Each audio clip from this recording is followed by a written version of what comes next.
Hi hello welcome to SS productions competitive hub అండి.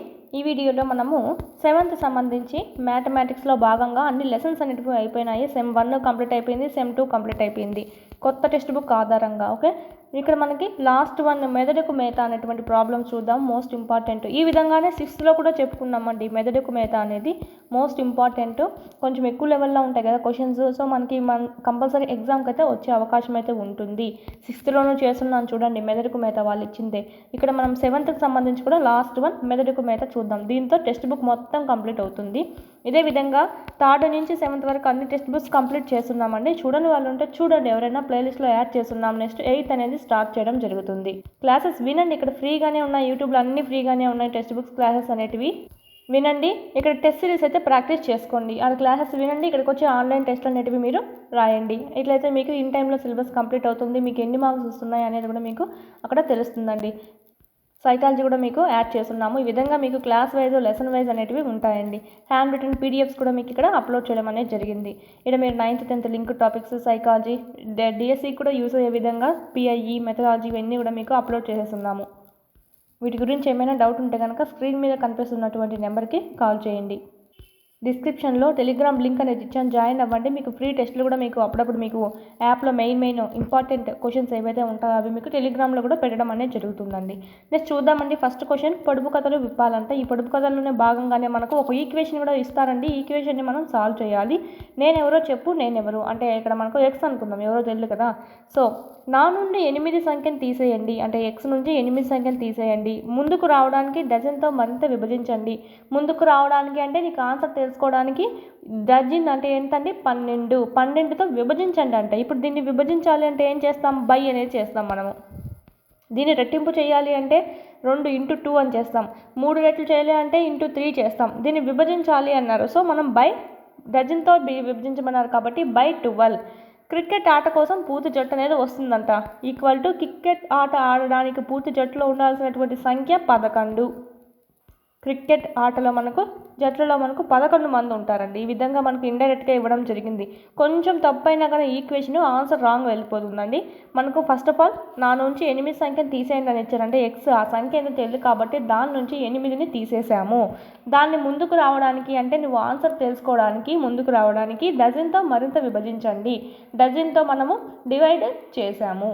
Okay, next చేసిన తర్వాత ఏం పొందుతామంట, క్రికెట్ ఆట కోసం పూర్తి జట్టుని పొందడం అనేది జరుగుతుందని ఇచ్చారు. సో ఇక్కడ మనం చూద్దాము, 11 అనేది వేసుకున్నాం. మన జట్టులో 11 మంది ఉంటారు. ఇక్కడ మనం సాల్వ్ చేద్దాం. X minus 8 = 11 × 12.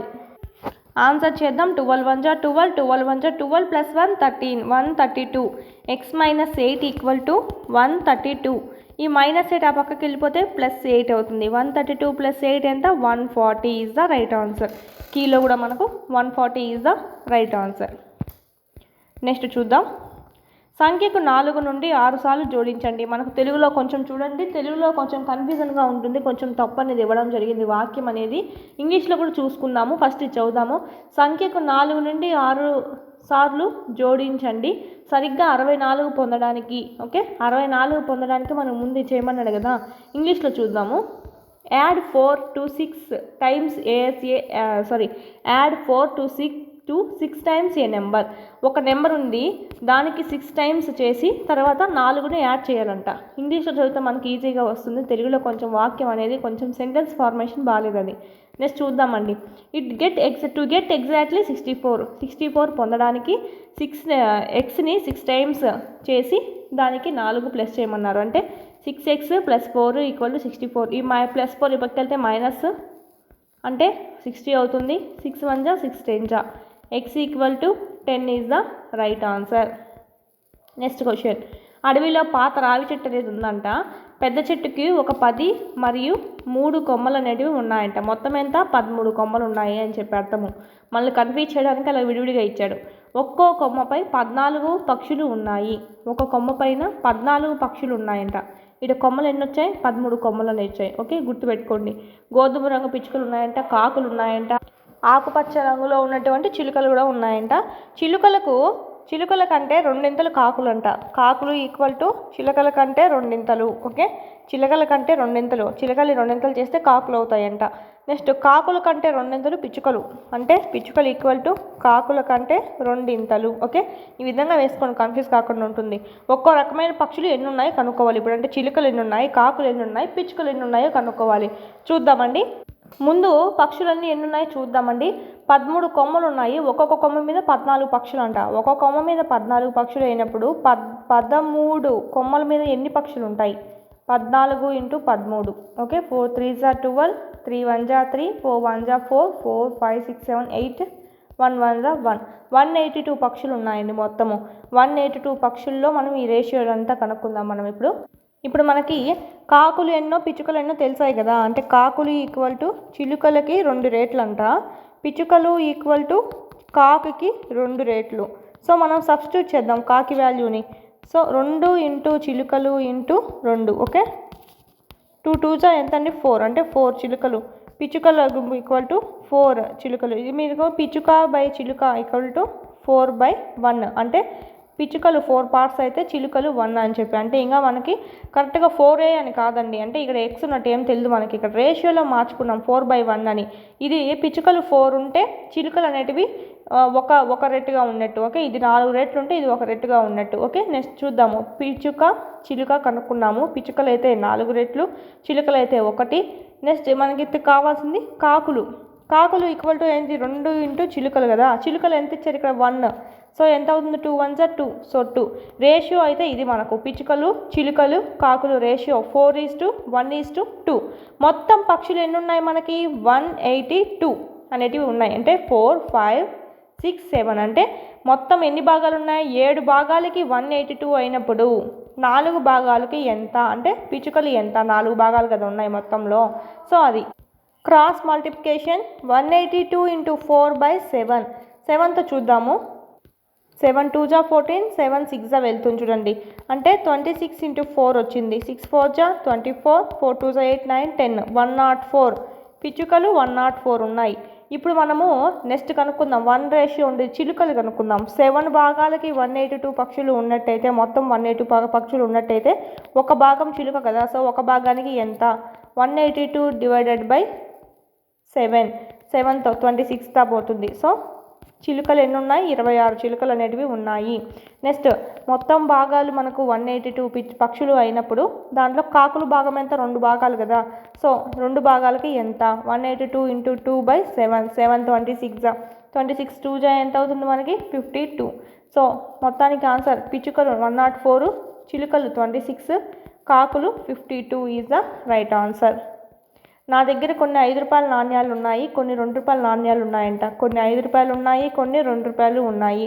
2 రూపాయల నాణ్యాల సంఖ్య 2 రూపాయల నాణ్యాల సంఖ్య ఈక్వల్ టు 5 రూపాయల నాణ్యాల సంఖ్య కంటే రెండింతలు. 5 రూపాయల సంఖ్య నాణ్యాల కంటే రెండింతలు. అంటే మనకి ఇక్కడ 2 × x అంటే మనకు 2/5 రూపాయల నాణ్యాలు రేషియో ఎంత అవుతుంది? 2/1 అవుతుంది. అంటే 2 రూపాయల నాణ్యాలు 2 ఉంటే 5 రూపాయల నాణ్యాలు 1 ఉన్నట్టు. ఓకే, రేషియో అనుకున్నాము. సేమ్ పైన దాని మాదిరితేనే.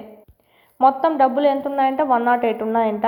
అయితే నా దగ్గర ఎన్ని 5 రూపాయల కాయిన్స్ ఉన్నాయి, ఎన్ని 2 రూపాయల కాయిన్స్ ఉన్నాయి. ఇక్కడ ఫస్ట్ ఆఫ్ ఆల్ చూసినట్టయితే 5 రూపాయలు 2 రూపాయలు రాసి పెట్టుకోండి. 2 రూపాయల కాయిన్స్ ఈక్వల్ టు ఎంతంట? 5 రూపాయల కాయిన్స్కి రెట్టింపు అంట. అంటే 2 రూపాయలు / 5 రూపాయలు ఏమవుతుంది? ఈ 5 పక్క వచ్చేస్తుందండి ఇంటూలో ఉండేది. ఇప్పుడు ఏమవుతుందంటే 2 ఒకటే ఉంటుంది. 2 కింద ఏం లేకపోతే 2/1 ఉన్నట్టు అర్థం. అంటే 2 రూపాయల కాయిన్స్ 2 అంటే రేషియో అండి. Ratio 5 rupees coins 1. ఓకే, 1:2 రేషియోలు ఉన్నాయి. దీన్ని మనం మల్టిప్లై చేసేద్దాం. 5 రూపీస్ × 1 ఎంత? 5 రూపీసే అవుతుందండి. ఒక రేషియో ఒకటే ఉంది, ఒక రేషియోనే కాబట్టి. 2 రూపీస్ × 2 అంటే 4. ఇక్కడ రూపీస్గా వేసుకోకూడదు, 5 4 అని వేసుకోండి. నెక్స్ట్ ఇక్కడ చూసినట్టయితే 5 4 రేషియోలో ఉన్నట్టు లెక్క. మొత్తం డబ్బు ఎంత? 108. అంటే 5 6 7 8 9 మొత్తం భాగాలు ఎన్ని? 9 భాగాలు. మొత్తం భాగాల యొక్క డబ్బు 108 అయినప్పుడు ఈ 5 భాగాల అమౌంట్ ఎంతో కనుక్కుందాం. 108 × 5/9. 9 1s are 9 2s are 12 5s are 60 rupees అండి. 60 రూపీస్ ఉంది మనకు. ఓకే 60 రూపీస్ ఉంటే దీంట్లో మనకు రూపీస్ 60 అండి, అన్ని 5 రూపాయల నాణ్యాలు కదా. సో ఎన్ని నాణ్యాలు ఉంటాయి, మనకు అడిగింది అమౌంట్ కాదు, ఎన్ని నాణ్యాలు ఉంటాయని అడిగారు. ఒకవేళ ఎంత రూపాయలు ఉంటుంది అంటే 60 రూపాయలు ఈజ్ ద రైట్ ఆన్సర్. మనకి ఇక్కడ నాణ్యాలు అడిగారు. ఇక్కడ మనం చూసుకుంటే 60 రూపాయలు ఉందండి, అన్ని 5 రూపాయల కాయిన్సే. సో 5తో డివైడ్ చేద్దాం, ఎన్ని కాయిన్స్ ఉన్నాయో మనకు వచ్చేస్తుంది. 12 కాయిన్స్ ఉన్నాయి. సేమ్ ఇదే ప్రాసెస్లో మనకు ఇది చేద్దాం. 9 భాగాలు 108 అయినప్పుడు 4 భాగాలకు ఎంత అమౌంట్ అవుతుంది? ఓకే 108 ఇంటూ 4/9, 9తో 9 12 4 ఎంత 48. ఇవన్నీ ఎంత 2 రూపాయల కాయిన్స్, 48 రూపీస్ ఉందండి. 48 రూపీస్లో 2 రూపాయల కాయిన్స్ ఎన్ని ఉన్నట్టు? 2 2 2 4 అంటే 24 కాయిన్స్ ఉన్నట్టు, అంతే కదా. 24 కాయిన్స్ అన్ని 2 రూపాయల కాయిన్స్ అయితే 24 2 ఎంత అవుతుంది? 48 అవుతుంది. ఇక్కడ చూడండి, ఇది కూడా ఒకసారి వెరిఫికేషన్ చేసుకోండి. 60/5 వేసాం కదా. సో 12 5 రూపాయల నాణ్యాల కాయిన్స్ యొక్క వాల్యూ ఎంత? 60 రూపీస్. 5 2 10, 5 1 5 60. సో ఓకే, ఇది ఇక్కడ మనకు ఆన్సర్ ఏంటి? 12,24 ఈజ్ ద రైట్ ఆన్సర్. 5 రూపాయల కాయిన్స్ 12, 2 రూపాయల కాయిన్స్ 24. అర్థమైందా? మనకి ఈ ప్లేస్లో ఏది ఇచ్చినా కూడా మనం అలాగే రాసుకుంటాం. ఫస్ట్ రూపీస్ రాసుకుంటామండి. వాళ్ళు రేషియో ఇచ్చారు అంటే 1:2 రేషియో ఉంటుందని మనం దీన్ని ఇంటూ చేసేస్తామండి. రూపాయలు ఉన్నాయి కదా. సో అది మనం చూసుకుంటే 5:2 2 4. సో 5:4 అనేది దీని రేషియో. సో మొత్తం భాగాలు 108 రూపీస్ అయినప్పుడు 5 భాగాలు ఎంతో కనుక్కోవాలి, 4 భాగాలు ఎంతో కనుక్కోవాలి. ఇది మనకు సంబంధించి. నా దగ్గర 2 వాట్లు ఉన్నాయంట, ఒక్కొక్కటి 2 మ్యాట్లు ఉన్నాయంట. అంటే మనకు ఇక్కడ చూసినట్టయితే ఒక మ్యాట్ ఇక్కడ మనకు ఇక్కడ ఇంగ్లీష్లో చూద్దాము. I have 2 watts each containing 2 mats. తన దగ్గర 2 వాట్స్ ఉన్నాయంట. దాంట్లో మళ్ళీ మనకి ప్రతిదీ మనకి ఏముందంటే మళ్ళీ దాంట్లో కూడా 2 పట్టలు ఉన్నాయంట. మనకి మ్యాట్ అంటే పట్ట వేసుకుంటాం కదా, పట్ట అని చెప్పి అర్థము. ఫస్ట్ ఆఫ్ ఆల్ 2 వాట్స్ వేసుకుందాము, పెద్దగా వేసుకుందాం, చాలా ఎక్కువగా వస్తుంది. ఇక్కడ 2 వాట్స్ ఉన్నాయి. దీంట్లో మళ్ళీ ఏమున్నాయి? 2 మ్యాట్స్ ఉన్నాయి. ఇది 2 పట్టలు, ఇక్కడ 2 పట్టలు అని చెప్పుకుందామండి. ఒక్కో చాప్ మీద 2 పిల్లులు కూర్చున్నాయంట. ఇక్కడ మనకు 2 పిల్లులు కూర్చోన్నాయి, ఇక్కడ మనకు 2 పిల్లులు కూర్చోన్నాయి. దీన్ని మళ్ళీ కనుక్కుందాం, ఎందుకంటే ఈ పక్క ఎంత సంఖ్య వస్తుందో ఈ పక్క అదే సంఖ్య వస్తుంది కదా. సో ముందు ఇది చేసుకొని దీన్ని డబల్ చేద్దాం ఆ పక్క రావడానికి. ఓకే, కన్ఫ్యూజ్ అయిపోతాం లేకపోతే. ఇది చూద్దామండి. నెక్స్ట్ ఏమిచ్చాడు? ప్రతి పిల్లి 2 ఫన్నీ టోపీలు పెట్టుకొని ఉందంట. ప్రతి పిల్లి నెత్తిన ఏమున్నాయి? 2 టోపీలు ఉన్నాయి. టోపీస్ హ్యాట్ కదా, సో హెచ్ పెట్టుకుందాం. దీనికి 2, దీనికి 2 టోపీలు, దీనికి 2 టోపీలు. ప్రతి టోపీ పైన 2 సన్నని ఎలుకలు ఉన్నాయంట. నెక్స్ట్ 2 పిల్లుల పైన మళ్ళీ టోపీలు పెట్టామంటే టోపీల పైన మళ్ళీ 2 సన్నని ఎలుకలు అంట. సో ఎలుకలు, ఈ టోపీ మీద 2, ఈ టోపీ మీద 2. సో ఈ టోపీ మీద 2, ఈ టోపీ మీద 2, ఈ టోపీ మీద 2, దీని మీద.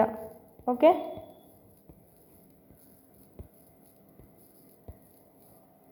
మళ్ళీ ఈ టోపీల మీద ఎలకల మీద ఏమున్నాయి? 2 గబ్బిలాలు ఉన్నాయంట.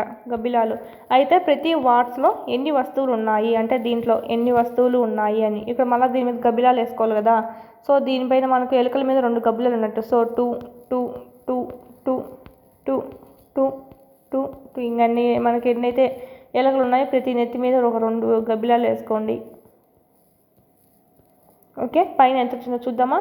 1 2 3 4 5 6 7 8 9 10 11 12 13 14 15 16 వచ్చిందండి. 16 ఆల్రెడీ 2నే వేసాం కాబట్టి 16 అండి. లేకుంటే మనం ఇలా మళ్ళీ పైన ఎంచుకొని కింద ఎంచుకొని లాకుండా మళ్ళీ మేము ఏం చేస్తామంటే పిల్లి వరకు డివైడ్ చేసుకోండి. ఒక పిల్లి వరకు డివైడ్ చేయండి. ఒక పిల్లికి ఎన్ని ఉన్నాయో చూద్దాం ఫస్ట్. ఇక్కడ ఎన్ని పిల్లులు ఉన్నాయి? 1 2 3 4 పిల్లులు ఉన్నాయి కదా. సో ఫస్ట్ ఒక పిల్లి మీద ఎన్ని వస్తువులు ఉన్నాయి కనుక్కుందాం. ఇక్కడ మనము ఒక దాని మీద చూసుకుందాం. ఫస్ట్ ఒక పిల్లి ఉంది, ఒక పిల్లిని పక్కన పెడదాం. 1 2 3 4 5 6 7 8 9 10 11 12 13 14 ఉన్నాయండి ఒక పిల్లికి పైన. ఓకే, పిల్లికి పైన 14 ఉన్నాయి అంటే పిల్లిని కలిపి 15 అంటే 15.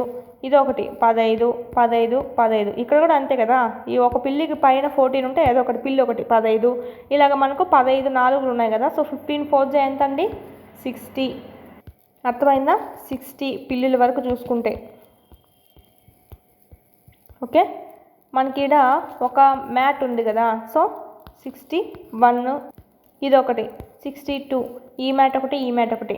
పిల్లుల వరకు అన్నీ నెత్తిపోయిన వాటిని ఎత్తిపోయి ఉండేటివి పిల్లిని కలిపేసుకుంటే మనకు 60 అనేటివి ఉన్నాయండి. జంతువులు అవన్నీ చూస్తే మనకు వస్తువులన్నీ. ఓకే, ఈ మ్యాట్ ఒకటి, ఈ మ్యాట్ ఒకటి, 61, 62. మొత్తానికి ఒక దాని మీద 62గా ఉన్నట్టు. ఇది మనకు ఈ పక్క ఇంకొక వాట్ ఉంది కదా, సో దీని మీద 62, దీని మీద మళ్ళీ 2 ట్యాపులు, మళ్ళీ పిల్లులు కదా. సో 62 + 62 ఎంత అవుతుంది? 124 ఈజ్ ద రైట్ ఆన్సర్. ఒక పిల్లి పైన ఎంత ఉందో కనుక్కోండి, ఈజీగా మనకు వచ్చేస్తుంది. చూడండి, ఒక పిల్లి పైన 2 ఫన్నీ హ్యాట్లు ధరించి ఉందంట. దీనిపైన మళ్ళా 2 ఎలకలు ఉన్నాయి. వీటి మీద మళ్ళా 2 గబ్బిలాలు. ఓకే, గబ్బిలాలు.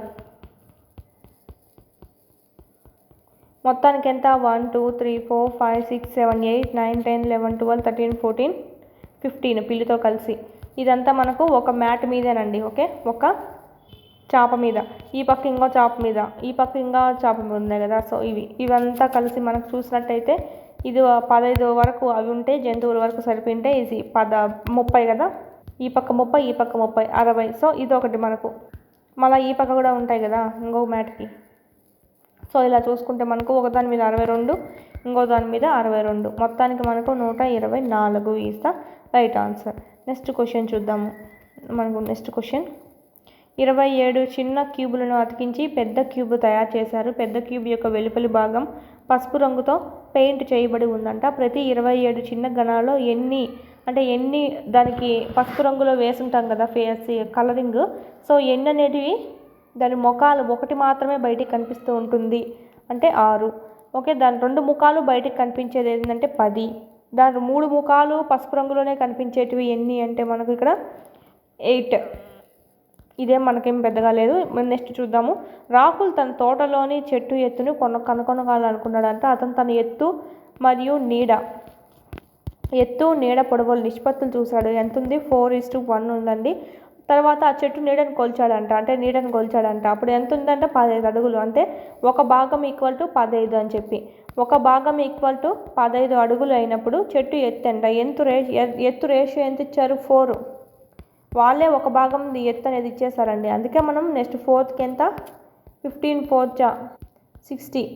ఎత్తు ఎంత అండి? 60 అడుగులు is the right answer. Already వాళ్ళు 4:1లో 1వ భాగం విలువ ఇచ్చేసారండి. ఒక భాగం 15 అయినప్పుడు 4 భాగాల వాల్యూ ఎంత? Cross multiplication. 15 4 60 అడుగులు. ఓకే, ఒక చెక్క కటర్ 3 చెక్క ముక్కలను తయారు చేయడానికి 12 నిమిషాలు తీసుకుంటుందంట. 3 చెక్క ముక్కలు తయారు చేయాలంటే, అట్లాగా మనకు 5 చెక్క ముక్కలు చేయాలంటే ఎన్ని నిమిషాలు తీసుకుంటుంది? Cross multiplication. 12 × 5/3, 3 4 ఎంత? 20 మినిట్స్ తీసుకుంటుంది. ఒక గుడ్డ ఉతికినప్పుడు 0.5% తగ్గిపోయింది, దీన్ని భిన్నంలోకి మార్చండి. తగ్గిపోయిందంట. మనకు తగ్గిందా పెరిగిందా అవసరం లేదు. 0.5%ని భిన్నంలోకి మార్చమన్నారు. మనకి పర్సంటేజ్ ఉందంటే అర్థం ఏమి అంటే 0.5 × 1/100 ఉన్నట్టు. మనకు అంతే కదా. 20% ఉంటే ఎంత వేసుకుంటాం? 20/100. 40% 40/100. అదేవిధంగా 0.5% అంటే 0.5/100. ఈ పక్క మనకు పాయింట్ ఉన్నది ఉంది పైన. సో పోవాలంటే ఏం చేస్తావు? పైన ఇంటూ 10, కింద ఇంటూ 10 చేస్తాం. సో చూసుకున్నట్టయితే 0.5 × 10 ఎంత? 5.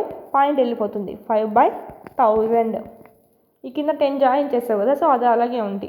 5 1 5, 200 cancellation. 1/200 is the right answer. 0.5ని భిన్న రూపంలోకి మారిస్తే 1/200 అనేది ఆన్సర్గా వస్తుంది. Okay, next question. సీత తల్లి వయసు 34 ఏళ్ళు. తల్లి వయసు 34 ఏళ్ళు. ఇప్పటి నుంచి 2 సంవత్సరాల తర్వాత ఏమవుతుంది? తనకు కూడా 2 సంవత్సరాలు బర్త్డేస్ అనేటివి అయిపోతాయి కదా. సో అందుకే అమ్మకు 34 ఉండేటివి ఏమవుతుంది? 2 సంవత్సరాల తర్వాత 36 ఏళ్ళు అవుతాయి వాళ్ళ అమ్మకి. తల్లి వయసు స్మిత ప్రస్తుత వయసు కంటే 4 రెట్లు ఉంటుంది. తల్లి వయసు 2 సంవత్సరాల తర్వాత ఈ తల్లి వయసు ఉంది కదా, ఎంత ఉంది? 36 ఉంది. ఆ 2 సంవత్సరాల తర్వాత తల్లి వయసుకి స్మిత ప్రస్తుత వయసు కంటే 4 రెట్లు ఉంటుంది. స్మిత ప్రస్తుత వయసు ఎంతో మనకు తెలీదు. ఇంటూ 4 రెట్లు చూద్దాము. 4 9 so x = 9. x equal to 9 is the right answer. ప్రస్తుత వయసు ఎంత? 9. మనకు ప్రస్తుత వయసు ఎంత తెలీదు, కానీ 4 రెట్లని తెలుసు. సో x ఇంటూ 4 వేసుకున్నాము. ఆమె తల్లి వయసు 36 అప్పటికి. సో మనం క్యాన్సిలేషన్ చేస్తే 9 అనేది వస్తుంది. నెక్స్ట్ మాయ, మధుర, మోహసీన ఒకే తరగతి చదువుతున్నారంట. భౌగోళిక శాస్త్రంలో తరగతి పరీక్షల్లో మాయాకు 25కి 16 వచ్చాయంట. మాయాకు 16 మార్కులు వచ్చాయి. మధురాకైతే 20 వచ్చినాయంట. వారి సగటు స్కోరు 19. అంటే వీళ్ళ ముగ్గురి యొక్క సగటు స్కోరు 19 అంట. మోహసీన వాల్యూ ఎంత అంటే స్కోర్ ఎంత వచ్చింది ఎగ్జామ్లో మార్కులు. సగటు అనేది ఇచ్చాడు 19 అని. సగటు అంటే ఏంటి? యావరేజ్. అంటే 3 రాశులు ఏవైతే ఉన్నాయో ఈ 3 రాశుల మొత్తం బై రాశుల సంఖ్య. 16 + 12 20 ఎంత అండి? 36 plus x equal to 3 equal to సగటు వాడే ఇచ్చేసాడు 19 అని చెప్పి. సో ఇది మనము క్యాలిక్యులేషన్ చేద్దాము. 36 + x ఈక్వల్ టు 19 ఇంటూ 3. ఈ పక్క బైలో ఉంది కాబట్టి ఈ పక్క వెళ్తే ఇంటూ అయిపోయింది. 19 3s 57. x ఈక్వల్ టు ఈ 36 ప్లస్లో ఉంది కదా, సో ఈ పక్క వస్తే మైనస్ అయిపోతుంది. 7లో 6 పోతే 1, 5లో 3 పోతే 21 2. ఓకే, మొత్తానికి మనకు 21 మార్క్స్ అనేటివి వచ్చాయంట ఆ పాపకి, మెహసీనాకి. ఓకే, ఇది మనకు సంబంధించి సగటు ఇచ్చాడు కాబట్టి కనుక్కున్నాము. సగటు అంటే ఈ రెండింటికి మాత్రమే కాదు, సగటు ముగ్గురికి కలిసి కనుక్కున్నాం. రాశుల మొత్తం బై రాశుల సంఖ్య. ఇది మనకు దీంతో మనకి ఈ మెదడుకు మేత కూడా అయిపోతుంది. మ్యాథ్స్ టెక్స్ట్ బుక్ అనేది కంప్లీట్ అవుతుందండి. ఈ టెస్ట్ సిరీస్ ఏవైతే ఉన్నాయో తీసుకోండి, పర్చేజ్ చేసుకోండి, మీరు ఎగ్జామ్స్ రాయండి, తెలుస్తుంది. ఇక్కడైతే నేను ఆన్సర్ చెప్తున్నాను, అక్కడ ఏవో చెప్పరు కదా, ఆప్షన్స్ చూసి మీరు కనుక్కోవాల్సి వస్తుంది, మీరే క్యాలిక్యులేషన్ చేయాల్సి వస్తుంది. కింద సొల్యూషన్ కూడా ఇచ్చున్నాము. ఆఫ్టర్ మీరు రిజల్ట్స్ చూసుకున్న తర్వాత మీ గ్రేడింగ్ మార్క్స్ వస్తాయి కదా, అక్కడ వీ సొల్యూషన్స్ అని ఉంటుంది కింద లాస్ట్లో మీకు. అది కానీ మీరు క్లిక్ చేసినట్టయితే మీ సొల్యూషన్స్ కూడా మీరు ఇక్కడ చూసుకోవచ్చండి. రైట్ ఏది, రాంగ్ ఏది, ఎందుకు అయిందని చెప్పి కూడా. మన ఛానల్ ఎవరైనా ఫస్ట్ టైం చూస్తుంటే సబ్స్క్రైబ్ చేసుకోండి. ఇలాంటి మరిన్ని వీడియోస్ అనేటివి మీకు నోటిఫికేషన్గా రావడం అనేది జరుగుతుందండి. 3rd నుంచి 7th వరకు కంప్లీట్ అయి ఉన్నాయి. ఇంకా నెక్స్ట్ మనం 8th స్టార్ట్ చేద్దాం. అన్ని ఫ్రీ క్లాసెస్ ఉన్నాయి, వినండి. వినేసి మీరు టెస్ట్ సిరీస్ అయితే ప్రాక్టీస్ చేసుకోండి. మీకు ఏమైనా డౌట్స్ ఉంటే కనుక కాల్ చేయండి నెంబర్కి. టెస్ట్ సిరీస్ అయితే మీకు చాలా యూస్ఫుల్ అవుతాయి. ఒక బిట్ కూడా మిస్ కాకుండా మీకు అన్నీ ప్రిపేర్ చేయించడం అనేది జరిగిందండి. టెక్స్ట్ బుక్స్ ఏవైతే ఉన్నాయో వాటిని బేస్ చేసుకొని ప్రిపేర్ చేయించడం జరిగింది. చూడండి, చాలా యూస్ఫుల్ అవుతుంది.